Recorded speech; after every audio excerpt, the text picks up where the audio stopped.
नमस्कार दोस्तों, मेरे YouTube चैनल कांडवा नगरी लाइव में एक बार फिर से आप सभी लोगों का स्वागत है। और दोस्तों, अंकिता भंडारी मर्डर का मामला जिस प्रकार से चल रहा है, आज पूरे उत्तराखंड ही नहीं पूरे देश और दुनिया में इस मामले को के लिए आक्रोश लोगों पे है। और अंकिता भंडारी का जिस प्रकार से मर्डर हुआ, कहीं ना कहीं उसने अपने बहादुरी की जो कीमत चुकाई है।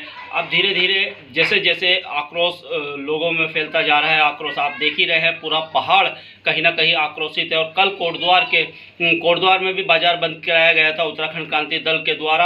आज इसी विषय पर बात करने के लिए हमारे साथ पूर्व नगर पालिका अध्यक्ष शशि नैनवाल जी हैं, साथ ही साथ आप भारतीय जनता पार्टी के कर्मठ कार्यकर्ता भी हैं। मैम, बहुत बहुत स्वागत है सबसे पहले तो आपका। धन्यवाद। और जिस प्रकार से भारतीय जनता पार्टी पे, पहला सवाल यही है कि आरोप लग रहे हैं कि भारतीय जनता पार्टी उस प्रकार से काम नहीं कर रही है इस पूरे मामले में, और सड़कों पे भी भारतीय जनता पार्टी के कार्यकर्ताओं को उस प्रकार से हम नहीं देख रहे हैं जैसे भारतीय जनता पार्टी सड़कों पर उतरती थी। हाँ, सिर्फ एक दो लोग हैं, जैसे कि भारतीय जनता युवा मोर्चा के जिला अध्यक्ष सौरभ नोडियाल, वो जरूर सड़कों पर उतरे हैं, और जिस प्रकार से भारतीय जनता पार्टी उतरती थी वो नहीं दिखती। क्या कहेंगी मैम पूरे? ऐसा है कि जो ये लोग कह रहे हैं कि भारतीय जनता पार्टी सड़कों पे नहीं उतर रही है, आप देख रहे हैं कि हमारे माननीय मुख्यमंत्री जी पूरी अंकिता प्रकरण को बहुत गंभीरता से ले रहे हैं और बहुत गंभीरता से इस विषय को देख रहे हैं कि अंकिता को न्याय दिलाने के लिए जिन्होंने ये जघन्य अपराध किया है उनको सलाखों के पीछे डाल दिया। आप देख रहे हैं कि टास्क फोर्स करके और SIT गठित करके उन्होंने इस केस को बहुत आगे बढ़ा रहे हैं और लगातार इसमें काम कर रहे हैं। धामी जी ने कहा कि मैं उस बच्ची को न्याय दिलाऊंगा और हम इसमें कोई कोर कसर नहीं छोड़ेंगे। अगर हमारे धामी जी इतना अच्छे काम कर रहे हैं उस लड़की को न्याय दिलाने के लिए, जो अंकिता वो हमारी भी बेटी है, पूरे उत्तराखंड की बेटी है, पूरे देश की बेटी है, लोगों की सहानुभूति है, हमारी सहानुभूति है उस बेटी के प्रति। उस बेटी ने अपनी इज्जत को बचाने के लिए उसने जो काम किया है वो एक बहादुरी का काम किया है। उसके साथ जितने भी इन्होंने दुराचारियों ने दुष्कर्म किए हैं, उसके दांत तोड़े, वो मैं कहती हूँ कि ऐसे घृणित काम करने वालों को तो वास्तव में हमारी सरकार ने बहुत अच्छा काम किया है कि उनको सलाखों के पीछे डाल दिया, तुरंत डाल दिया, कोई देरी नहीं करी। तो मैं कहती हूँ कि जब न्याय दिला रहे हैं, न्याय कर रहे हैं, तो फिर सड़कों पे तो खैर हमारे लोग सब उतर रखे हैं, ऐसी बात नहीं है कि कोई सड़कों पे नहीं है, और सबको में आक्रोश है। और मैं चाहती हूँ कि ये केस जिस तरह से हैंडल हो रहा है हमारे सरकार के द्वारा वो सराहनीय है, क्योंकि आपने देखा कि खुद विधानसभा की अध्यक्षा ऋतु भूषण खंडूड़ी जी ने भी तुरंत जैसे उनको पता चला, उन्हें SP DIG सबको निर्देशित करके इस हत्याकांड की जांच करने की तुरंत कार्रवाई के लिए आदेशित किया। आप देखें मुख्यमंत्री ने तुरंत आदेशित किया। इससे ज़्यादा क्या करना है, करेंगे वो उसके लिए काम।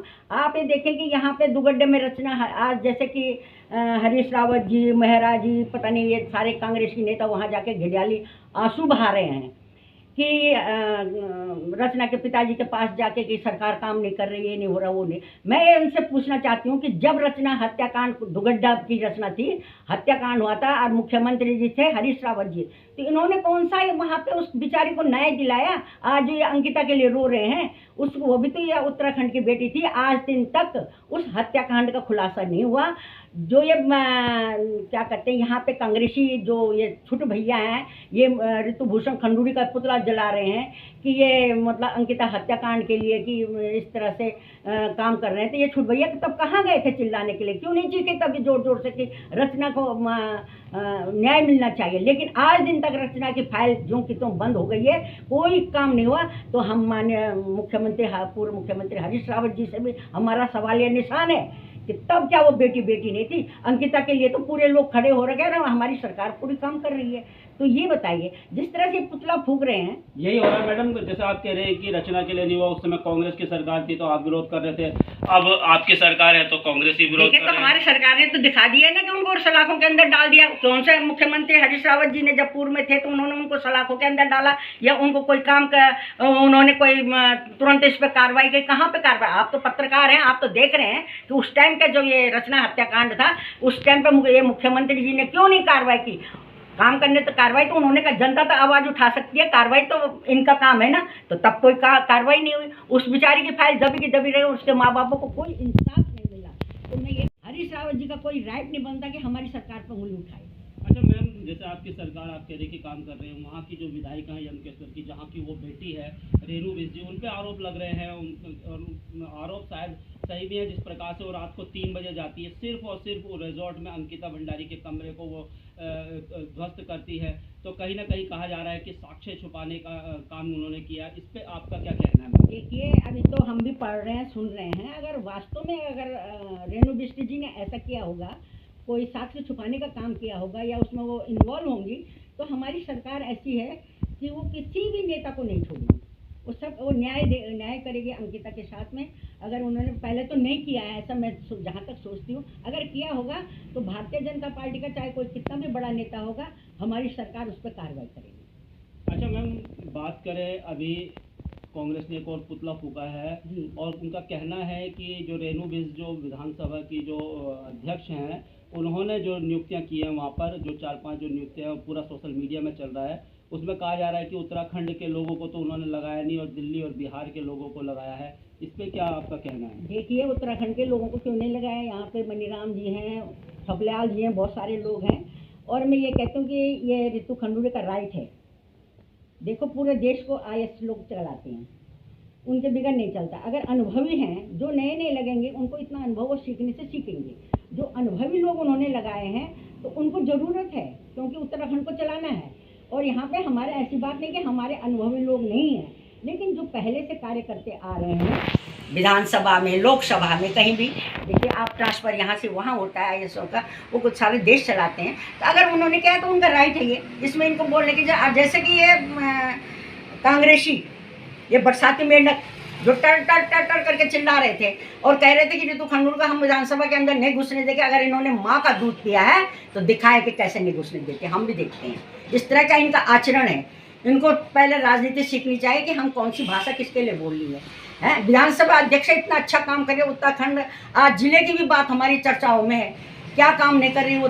बहुत तन मन धन से इस कोटद्वार क्षेत्र के लिए लगातार लोगों के बीच में रह के हर किसी की समस्याएं सुन रही है और काम के लिए तत्पर है हर टाइम पे। मैम, भारतीय जनता पार्टी ये कह रही है कि वहाँ पर जो है काबिल लोग चाहिए, IAS PCS लोग चाहिए। उत्तराखंड जो ये विधानसभा अध्यक्ष हैं, अगर इनको कोटद्वार के लोग वोट नहीं करते तो ना ये विधायक बनती और ना विधानसभा अध्यक्ष बनती। क्या उत्तराखंड में काबिल लोग नहीं है? क्यों नहीं है, बहुत काबिल से। सारे जो थल सेना में, जल सेना में सारे हैं अध्यक्ष जो बने, वो हमारे सारे उत्तराखंड के बने हैं। आज मोदी जी की टीम जो बनी है वो सारे उत्तराखंड के लोगों से बनी है ना। बिपिन रावत जी आप देख लें, आप चौहान जी बन गए हैं, तमाम लोग हमारे हैं, डोभाल जी हमारे हैं। तो क्यों नहीं है, काबिल लोग हमारे उत्तराखंड में बहुत काबिल लोग हैं। आज बहुत मोदी जी की टीम में शामिल है। आप ये देखिए ये छोटी बातें हैं, ये बहुत छोटी बातें हैं कि विधानसभा अध्यक्ष जी ने उत्तराखंड के लोग क्यों नहीं लगाए। उत्तराखंड के भी लगाए उन्होंने, बाहर के भी हैं, और लगाने का उनका अधिकार है। वो जिस तरह से समझते हैं कि मैं अपने विधानसभा को किस तरह से चलाऊं, उनका राइट है कि वो लगाए।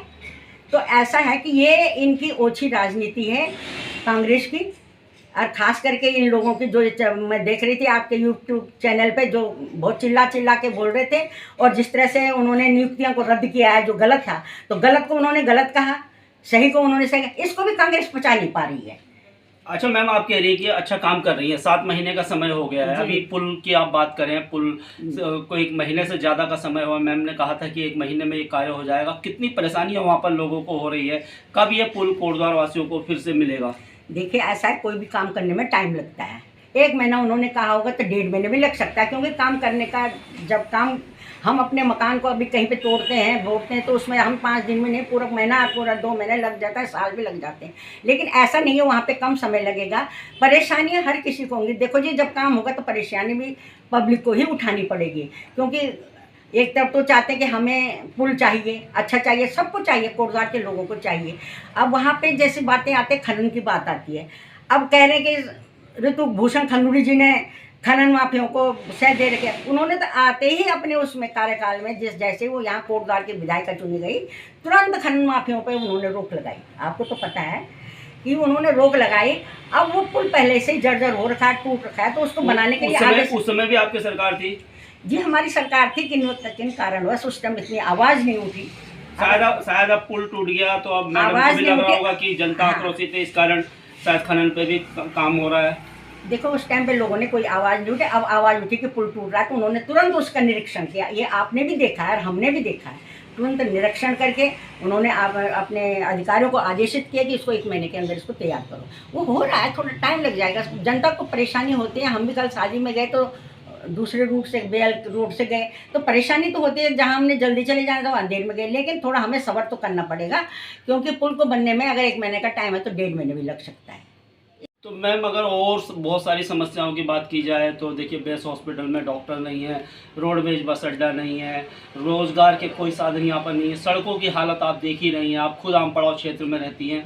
कब कोटद्वार वासियों को इन चीज़ों से छुटकारा मिलेगा? देखिए जी, आम पड़ाव में तो सड़क बन रही है फर्स्ट क्लास, और जो सीवरेज था यहाँ मंदिर के सामने, तमाम शिवलिंग के ऊपर तक वो गंदा पानी चला जाता था, तो ऋतु जी के द्वारा वो सीवरेज भी तुरंत मंदिर की साफ़ सफाई के लिए हमने कहा भाई यहाँ पे गंदगी होती है, उन्होंने तुरंत उस पर कार्रवाई करके वो जो मंदिर के अंदर जो पिट थे उनको बाहर सड़क में करके ये बनाया। आप देख रहे हैं कि रोड बन रही है, अब कुछ बन गई है, अब सारी रोड देखो। अभी तक तो बरसात थी, आप भी जानते हैं बरसात में इतना काम नहीं हो पाता, अब बरसात खत्म हो गया, उसके बाद तो तमाम रोडों का कायाकल्प होगी। बेस हॉस्पिटल को डॉक्टर कब मिलेंगे?